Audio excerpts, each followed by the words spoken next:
WWL Louisiana News at 10 begins with breaking news. Well, it all started as a joyful event on a beautiful afternoon, but before it was over, people began shooting. Now 10 people are hurt and 2 are dead. Good evening and thanks so much for watching. I'm Whitney Miller. Police say these victims were hit in 2 separate shooting incidents. They happened this afternoon during the 9 times second line in St. Roch. Lily Cummings starts our coverage tonight with the timeline of what happened and what the leaders of the event are saying.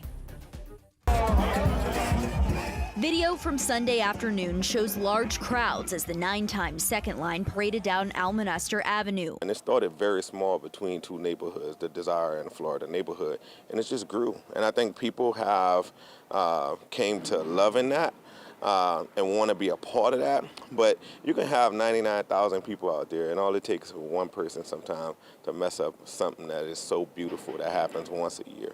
Just before 4 p.m., police responded to gunfire in the 1800 block of Almonaster. Listen closely. You can hear the shots in this video and see people begin to run in the City Trends parking lot. NOPD says at least 9 people were injured in the shooting and went to the hospital for their injuries. NOPD says this scene near Almonaster and Roman was the first shooting. 45 minutes later, more shots were fired less than a mile away near the Almonaster Bridge. Now, NOPD says they don't know if the 2 shootings are connected. We don't know, could be, but right now don't know that. Authorities found 2 victims near Almonaster and Florida Avenue. Police pronounced 1 victim dead at the scene. The other died at the hospital, and a 3rd arrived at the hospital later and is in stable condition. NOPD says it immediately shut down the second line to investigate the crime. Superintendent Ann Kirkpatrick says all 5th District officers were on duty and additional were brought in for the event. This particular second line is one of our absolute largest second lines that we have in the city. It draws thousands of people. And we have had history here with this particular second line. Organizers of the event pushed back on that, saying it's always family friendly. This is such a tragic because all of the years that we've been parading, even when I was a little boy and I used to go, we've never had anything like this to happen along our parade route. 9 times says its prayers are with the victims and they look forward to the 27th year next November. Lily Cummings, WWL Louisiana. Now, police have not identified the victims or any suspects. They plan to hold a press conference tomorrow morning. Since the shooting, city and state leaders have been offering their sympathy and their thoughts. City Council member Eugene Green, who represents the area, said in part that he offers his, quote, condolences to the families of those who were murdered and injured as a result of today's tragic shooting incidents. He went on to say it is unfortunate that some people focused on violence and filled with self-hatred have marred what was a fun-filled day for so many people. And in a statement, State Attorney General Liz Murrill said in part that she's saddened to learn about this senseless mass shooting in New Orleans this afternoon. She says she's hopeful the perpetrators are caught soon and prosecuted to the full extent of the law. And the city of New Orleans also released a statement. It said it is saddened by the loss of life as a result of the incident. And it went on to say we also ask the community to join us and offer prayers to the other victims that reports say were injured by gunfire. All ended with a plea for anyone with information to call Crime Stoppers. Now, today, we have Sharice Gibson in with us today. We were both out at 9 times.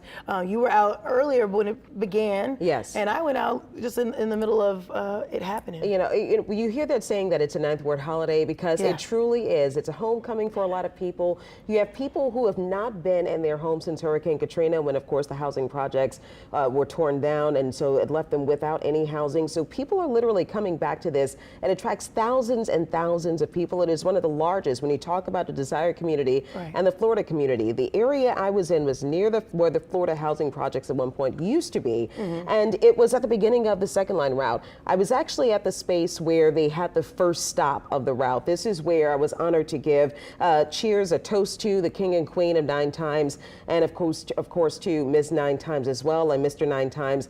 Some city officials were there, and of course we have the city council member Eugene Green was there as well, and it was a family atmosphere. It's fun. My family was there. My nephew was there.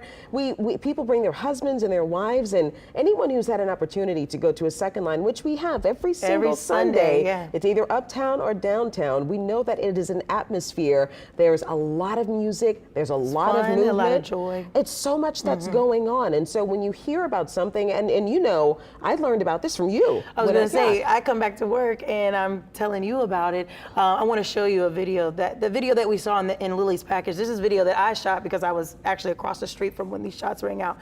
And I didn't know that the shots were ringing out. I'm just shooting video here, and all of a sudden I hear the shots and I start to see people running. That's why the video cuts off, because I took off, okay? You know, but the thing is, you see people running, but you also see people that are still moving. Yeah, because you don't even know, it's in the background. The music is loud, you know, you see that right there where the people are running. The music is going on, so you didn't know what was happening, but once everyone started running, everybody started running. Yes, and I know what's the unfortunate part about this, and things that we've heard, second lines are part of this community. It's a part of this culture, and it is something that has put New Orleans on the map. The reason that people come down here is to participate in something that happens in these communities throughout this entire second line season. I have second lines that pass by my house every single Sunday. So to have an event like this, that is such a big community event that brings us together through the music that we love and support, be marred by gun violence, I think that's the thing that really kind of hurts inside, because forever now this shooting will be connected to this second line. And it's unfortunate that it has to be that way. It's sad. This was my first 9 times, and I plan to go again. I mean, you know, you can't. This is sad, and I hate that the violence is what is going to try to overshadow such a joyous event. Yes, and I have to say this. We were there maybe an hour. The second line maybe kicked off at noon. We arrived there around 11:30, and between that time and NOPD units were everywhere. They know the scope of how big this event was. They were out. So this is something that they were prepared for the amount of crowds that were here. So it's just unfortunate that this happened, and of course our prayers to the families that are there. And it's just a horrible look for the city of New Orleans and the people who love it here so much and love this culture. Sharice, thank you for your insight on that. You know, we will definitely, more information is going to unfold about this case. So no arrests have been made in this shooting so far. We are also waiting to find out the identities of the victims who died. We'll check back in on this story later on in the show, and you can look for any updates online and in our free app.